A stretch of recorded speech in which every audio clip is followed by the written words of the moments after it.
Just when Julius Malema of the EFF, just when I thought he said every dumb thing he can say, he just topped it with the dumbest thing that I'm gonna show you in this video.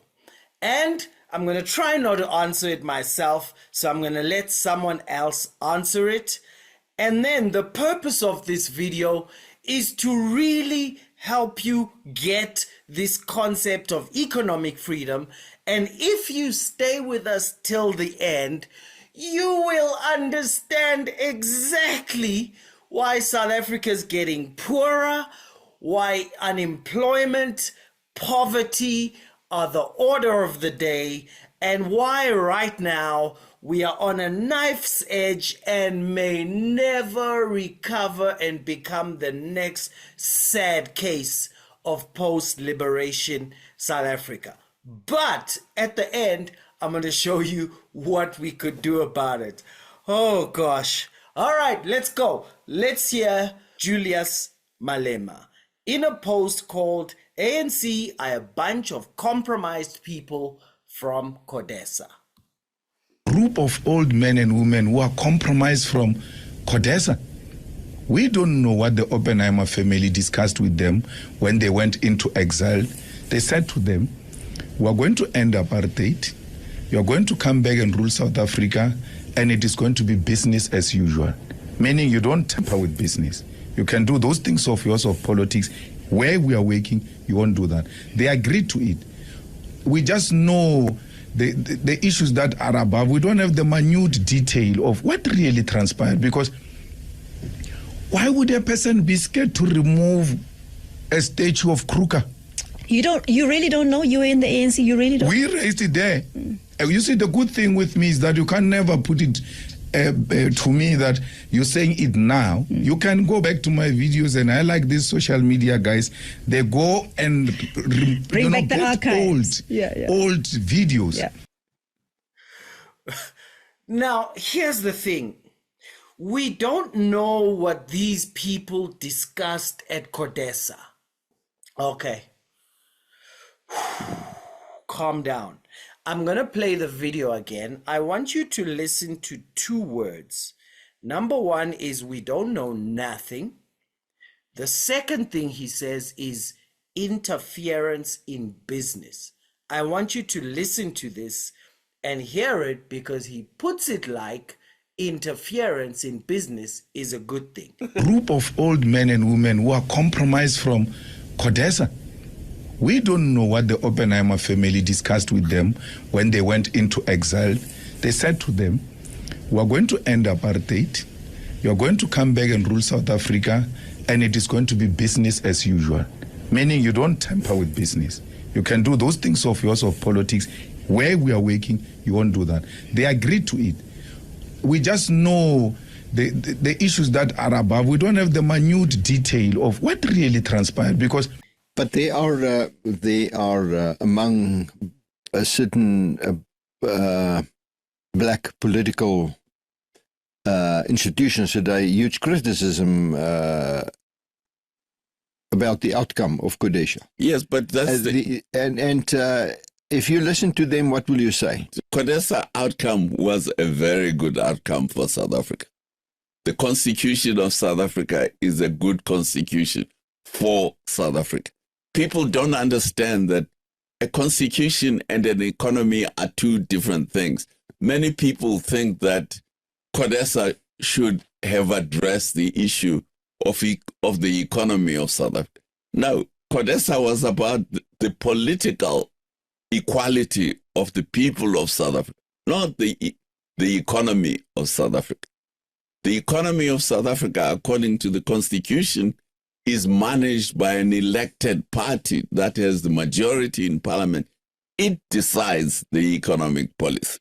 That's how democracy works. So many of the critics of CODESA don't understand what democracy is about. Democracy is about political management of the country and participation of the citizens in choosing a government. It's not about the economic system. The economic system and economic policy is decided by the party that gets elected. and becomes the majority party in parliament, it then decides the economic policy. So if you think there's something wrong with the economic policy of South Africa during the last 30 years, you have to address it to the ANC, because they were the ones who had the power, who were elected to change the economy of South Africa if they wanted to change it. So it had nothing to, CODESA gave the pathway to manage how to manage the economy.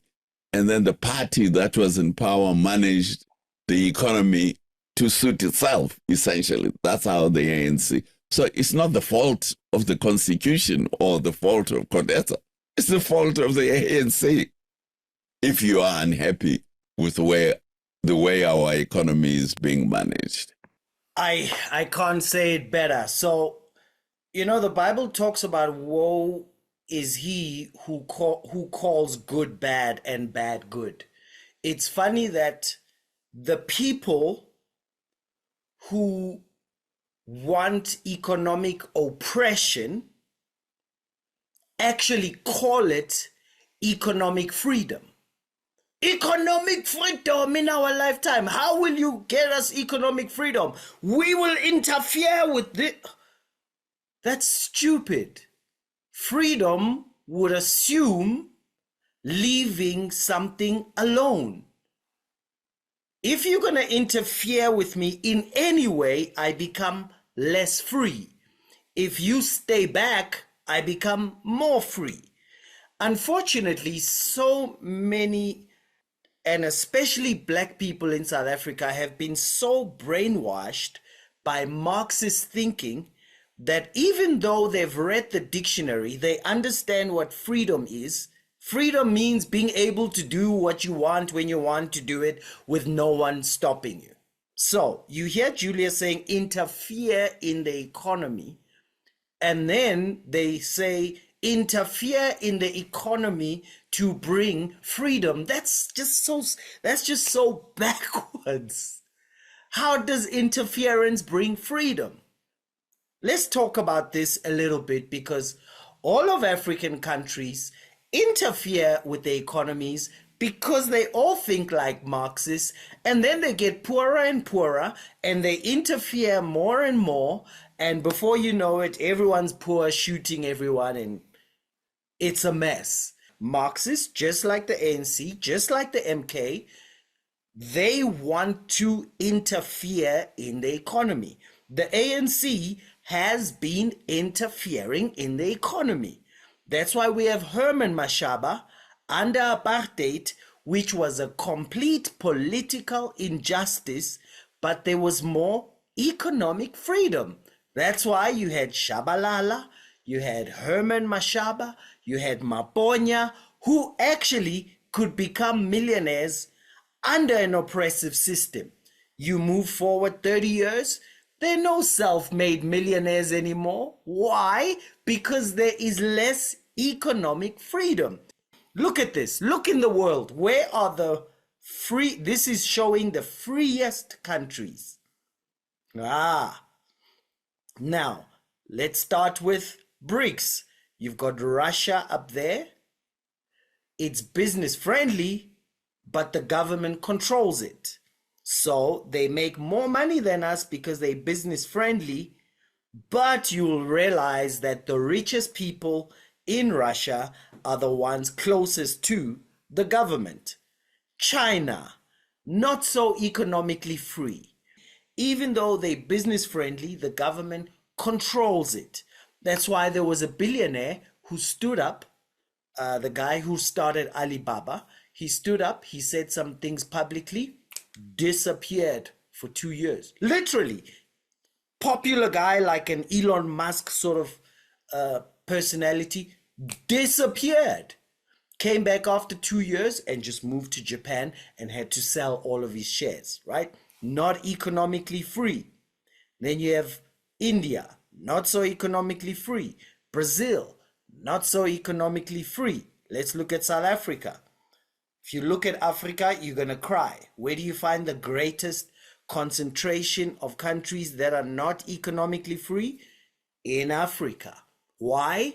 Because African leaders are scripted in Marxism, and they want to control the economies, and they convince their populations. They say things like, our government is not creating jobs. They're not supposed to.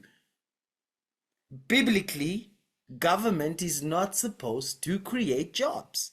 Okay, now where are the wealthiest countries?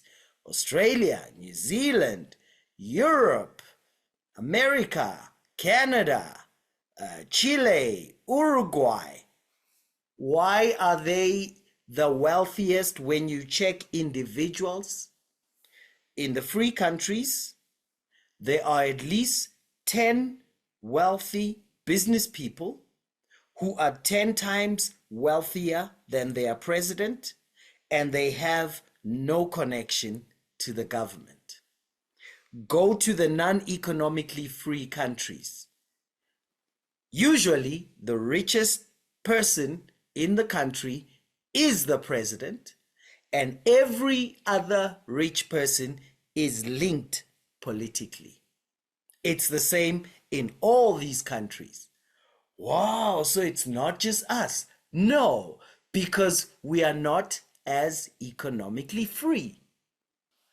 If you go back to 1995, you will find 10 business people who are 10 times richer than that president who have no political connection.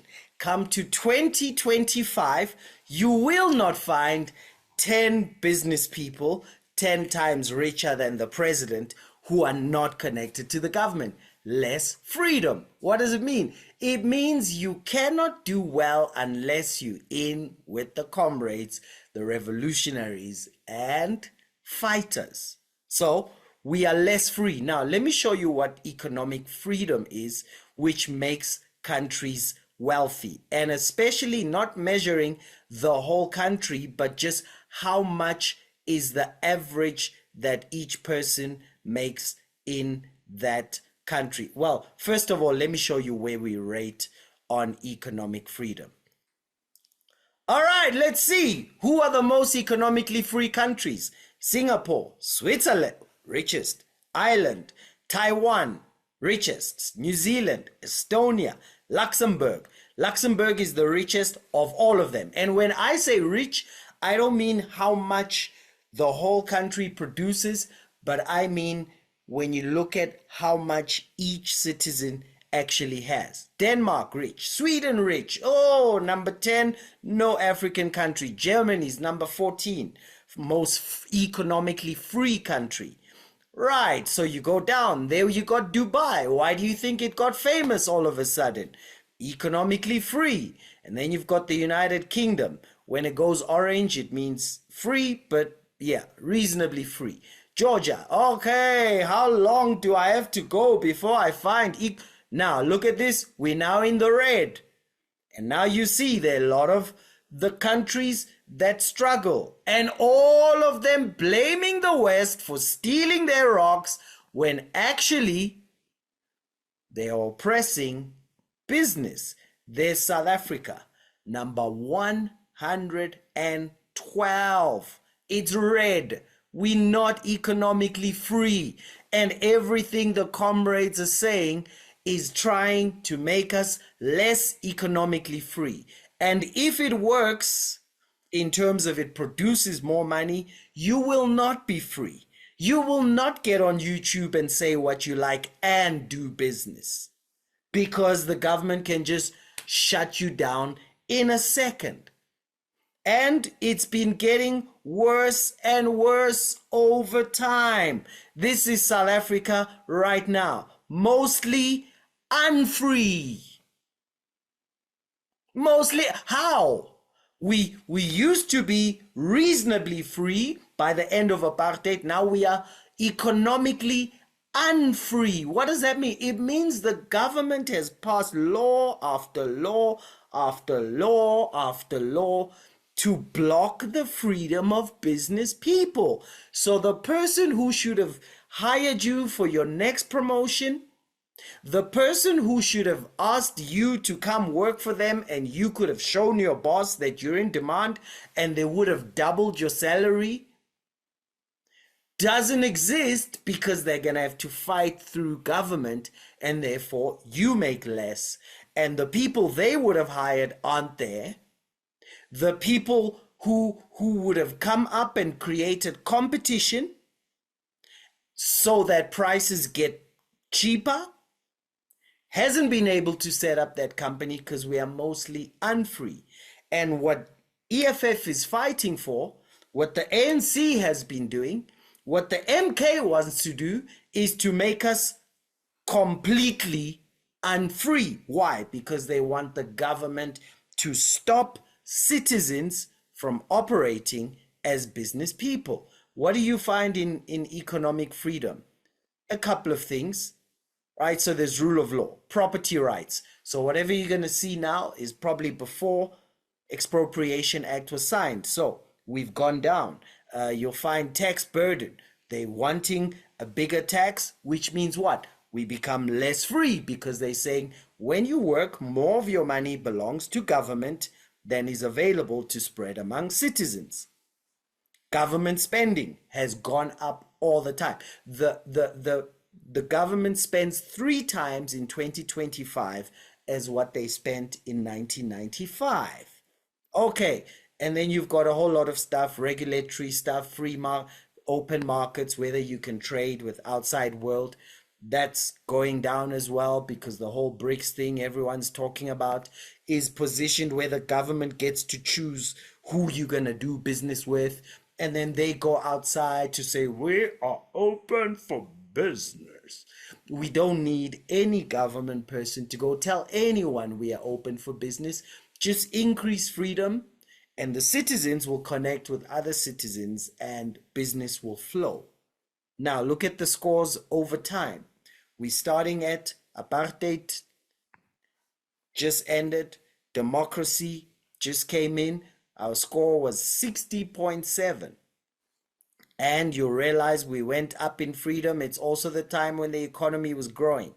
2008 is about the time that President Jacob Zuma came into power and they began to threaten to take away economic freedom because we've been hearing about expropriation since then.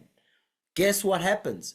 More and more people run away because they say we're not free here. Economy stopped growing there, and with every law that they passed in every single way has made us less and less free, and we've actually been and now where are we now in the country?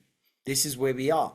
We just found out today from polls that for the first time the DA passed the ANC. The DA believes in economic freedom. ANC does not believe in economic freedom. IFP believes in economic freedom. EFF does not believe in economic freedom. PA believes in economic freedom. MK does not believe in economic freedom. And now we are at a place where we are on a knife's edge because it can fall to the right or to the left. Power can shift to those who don't like economic freedom. It's going to get worse. If you think the destruction, the dilapidation, everything that's going wrong, you haven't seen nothing yet. And power could shift to those who like economic freedom. And guess what? They will reverse government interference in business. That's why you remember even with the VAT, the DA said we could cut some spending in government, and Fikile Mbalula came out and said, the DA says we must cut. We don't believe in cutting. Not even cutting ghost employees. We don't believe in cutting. Of course, they do not believe in economic freedom. They believe that they should be economically free to tell business what to do, and it makes everyone struggle. Someone says, no, but for black people, it makes everyone struggle. Oh no, but for colored people, it makes everyone struggle. Yeah, but the Indian part, it makes everyone struggle. So, of course, they will use envy, that keep envying white people, keep being jealous of white people. Why? Because then you pass the power to us and we are in charge. So, economic freedom, when it goes up, jobs go up, poverty goes down. When economic freedom goes down, employment goes down. And if employment goes up, personal freedoms go down. Either way, you will pay for it. So let me give you my biblical reaction to this. In Acts chapter 16, we know when Paul went up to prayer and there was a slave girl possessed with the spirit of divination. Here's the big thing: who brought her masters much profit by fortune telling. The masters made money from this girl. So, and then we know, for those who know, Paul kicked that demon out of her. But when her masters saw that their hope of profit was gone, they seized Paul and Silas and dragged them to the marketplace and to the authorities. What did they say? Do you think they dragged them there and said, these guys are taking away our profits, these guys are robbing us, we want to eat? Of course not. What did they say? They brought them and they made the people hate them and envy them and all the stuff you know, and be like their victims. They said, they teach customs which are not lawful, so they used everything that they knew would turn the crowds against them because they just wanted money. Look what happened. Then the multitude rose against them. When you see Julius with multitudes going, shoot to kill, the economy, shoot to destroy, the economy, and as usual, it is easy to get multitudes to rise against those whom are robbing you of profits. So when Julius is fighting for his own profits, when the ANC is fighting for their own profits, when the MK is fighting for their own profits, they get the multitudes to rise up against business because they want it. We will take the land. Funds for Malema farm came from contracts. Who got the land out of this whole thing? He's got it now. And he has a whole bunch of landless people who followed this for 30 years.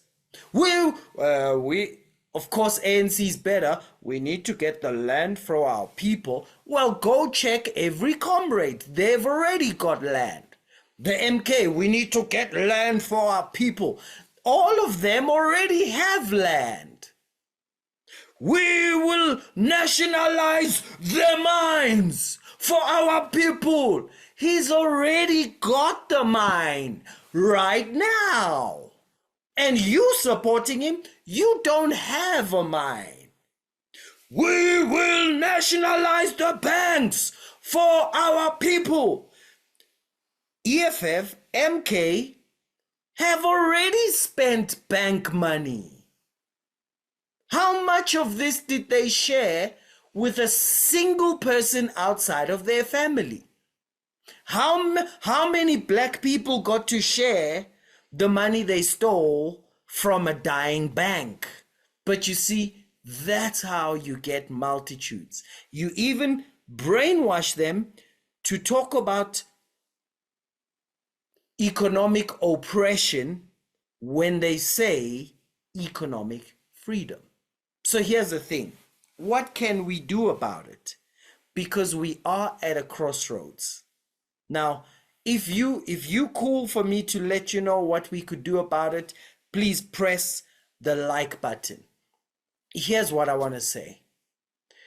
I am looking at this country.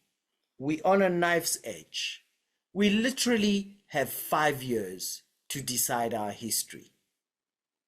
We win, we turn this around, we have a bright future. We lose, please start organizing to leave. Because if the business unfriendly, economic oppression supporting, corruption loving Marxists, comrades, revolutionaries, fighters win the balance of power in 2029, that's it. All you got to do is just plan where you're going. In fact, if they win, I hope you're already out. If the business loving, economic freedom loving parties get the balance of power in 2029, we have a future. Now, here's the thing. How do you get this to happen? You've got to educate the masses. You've got to educate people. And already there's a movement in the right direction. And we literally have between now and 2029 to shift things. And there's a chance because there is a movement in the country. So let's do it. Let's make history together. Right?